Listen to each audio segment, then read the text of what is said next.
চলুন আজ ঘুরে নিই কলকাতার ফোর্ট উইলিয়ামে। অনেকদিন ধরেই চালু হয়েছে ফোর্ট উইলিয়ামের হেরিটেজ ওয়াক জনসাধারণের জন্য। এই হেরিটেজ ওয়াকটা শুরু হয় ফোর্ট উইলিয়ামের ইস্টার্ন গেট থেকে বা স্বর্ণিম বিজয়দ্বার থেকে। আমরা গ্রুপে গেছিলাম, 11টা মতো আমরা ইস্টার্ন গেটে মিট করি আর 11:15 মতো এই হেরিটেজ ওয়াকটা শুরু হয়। একবার হেরিটেজ ওয়াক শুরু হয়ে গেলে উনারা আর কাউকে ভেতরে অ্যালাউ করেন না। প্রতি রবিবার করে এই হেরিটেজ ওয়াকটা হয়। ফোর্ট উইলিয়ামের ভেতরে ফটো তোলা অ্যালাউ না। সামনে ঢুকে ডান দিকে উনারা কিছু ফটো তুলতে অ্যালাউ করেন। একজন গাইড থাকেন যিনি পুরো জায়গাটা ঘুরে দেখান, আরেকজন সাথে থাকেন যিনি ফটো আমাদের তুলে দিয়েছিলেন। পরে ইমেল করলে উনারা সেই ফটোগুলো পাঠিয়ে দেন। এখানে কি কি দেখা যাবে? এখানে Bijoy Smarak, Kitchener's house, eastern command library, eastern command museum, Dalhousie barrack, Saint Peter's church. এছাড়াও এখানে বাংলাদেশের যুদ্ধে পাওয়া একটা ট্যাঙ্ক আর একটা ফাইটার প্লেনও আছে।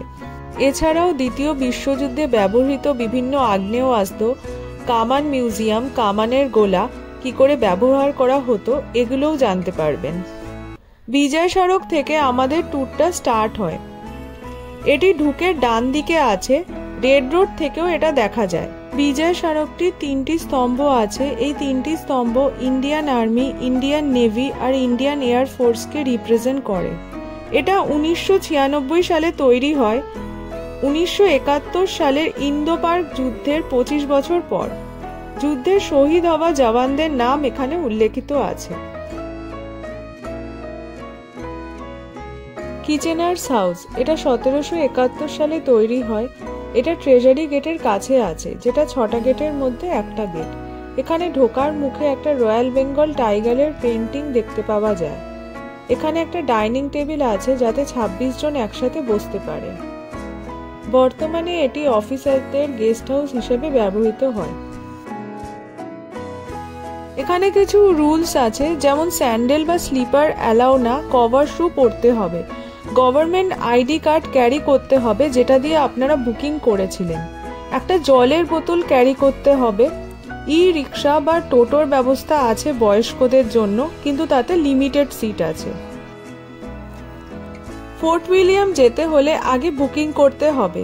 বুকিংয়ের জন্য এদের ইমেল আইডিতে একটা মেল করতে হবে। যারা যাবেন তাদের নাম, বয়স, একটা গভর্নমেন্ট আইডি প্রুফ, সেটা Aadhaar card, voter card, driving licence বা প্যান কার্ড হতে পারে, আর কোন ডেটে আপনারা ট্যুরটা করতে চান সেই ডেটটাকে মেনশন করতে হবে। পরে উনারা একটা অ্যাকাউন্ট নাম্বার দেবেন, ওখানে পেমেন্ট করতে হবে। আপনারা পেমেন্ট করে স্ক্রিনশটটা পাঠাবেন। তারপরে পেমেন্টটা রিসিভড হলে ওনারা একটা কনফার্মেশন মেল পাঠাবেন। এটি পার্ক স্ট্রিট থেকে 650 মিটার মতো দূরে।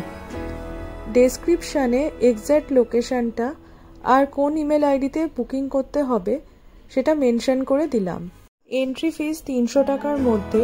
ওনাদেরকে মেল করলে ওনারা এক্স্যাক্ট অ্যামাউন্টটা বলে দেবেন আর সেটা আপনাদের পেমেন্ট করতে হবে। বাচ্চাদের কোনো এন্ট্রি ফিস নেই। ডালহৌসি ব্যারাক, 1856 সালে এটি তৈরি হয়। 4 তলা এই ব্যারাকটিতে 1000-এরও বেশি সৈনিক থাকতে পারে। 1940 সালে এখানে নেতাজি সুভাষচন্দ্র বোসকে 3 দিনের জন্য বন্দি করে রাখা হয়েছিল। এই জন্য এই সেলটির নাম এখন দেয়া হয়েছে Bose cell. Fort William Kolkata শহরে অবস্থিত একটি প্রাচীন দুর্গ। ফোর্টটি ইরেগুলার অক্টাগন বা অনিয়মিত অষ্টভুজের আকারে তৈরি। 5টা দিক স্থলমুখী আর 3টে দিক হুগলি নদীর দিকে অবস্থিত। স্ট্রাকচারটা অনেকটা স্টারের মতো। 9 মিটার গভীর, 15 মিটার চওড়া একটা শুকনো পরিখা ফোর্টটাকে ঘিরে রয়েছে। এখানে টোটাল 6টা গেট আছে।